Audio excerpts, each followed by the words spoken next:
Hello दोस्तों, जय मसीह की। Bible story audio Hindi channel में आप सभी का स्वागत है। आज हम पवित्र शास्त्र बाइबल के एक नए ऑडियो स्टोरी से सीखेंगे यहोवा और इज़राइलियों के बीच वाचा के बारे में। हालेलुया। फिर उसने मूसा से कहा, तू हारून, नादबा, हाबीब और इज़राइलियों के 70 पुरनियों समेत यहोवा के पास ऊपर आकर दूर से दंडवत करना। केवल मूसा यहोवा के समीप आए, परंतु वे समीप न आए और दूसरे लोग उसके संग ऊपर न आए। मूसा ने लोगों के पास जाकर यहोवा की सब बातें और सब नियम सुना दिए। तब सब लोग एक स्वर में बोल उठे, जितनी बातें यहोवा ने कही है उन सब बातों को हम मानेंगे। तब मूसा ने यहोवा के सब वचन लिख दिखाए और बड़े सवेरे उठकर पर्वत के नीचे एक वेदी और इज़राइल के 12 गोत्रों के अनुसार 12 खंभे भी बनवाए।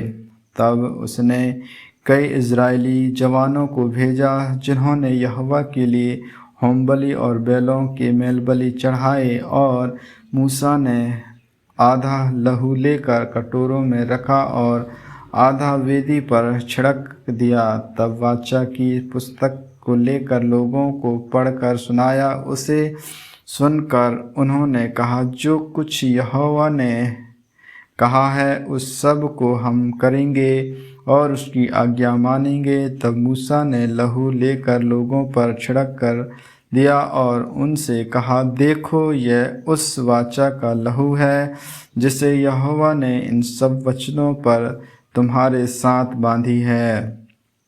तब मूसा, हारून, नदबा, हबूही और इज़राइलियों के 70 पुरनिये ऊपर गए और इज़राइल के परमेश्वर का दर्शन किया और उसके चरणों तले नीलमणि का चबूतरा सा कुछ था, जो आकाश के तुल्य ही स्वच्छ था। और उसने इज़राइलियों के प्रधानों पर हाथ न बढ़ाया। तब उन्होंने परमेश्वर का दर्शन किया और खाया पिया। मूसा सीनै पर्वत पर। तब यहोवा ने मूसा से कहा, पहाड़ पर मेरे पास चढ़ आ और वहीं रह, और मैं तुझे पत्थर की पट्टियाँ और अपनी लिखी हुई व्यवस्था की आज्ञा दूंगा कि तू उनको सिखाए। तब मूसा यहोशू नामक अपने सेवक समेत परमेश्वर के पर्वत पर चढ़ गया और पुरनियों से वह यह कह गया, जब तक मैं तुम्हारे पास फिर न आऊँ तब तक तुम यही हमारी बाड़ जोहते रहो। और सुनो, हारून और हूर तुम्हारे संग हैं, यदि किसी का मुकदमा हो तो इन्हीं के पास जाएं।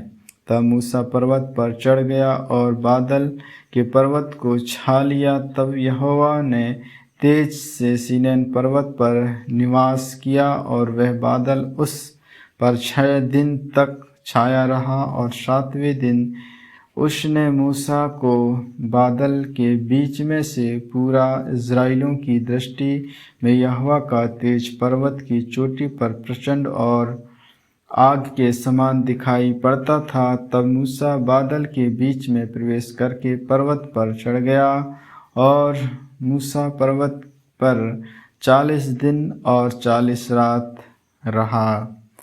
आमीन, आमीन। परमेश्वर इन वचनों को सुनने के द्वारा आप सभी को आशीष दे। आगे के और भी ऑडियो स्टोरी सुनने के लिए Bible story audio Hindi channel को लाइक, सब्सक्राइब और बेल आइकन को दबाएं। सभी प्रिय भाई बहनों को जय मसीह की।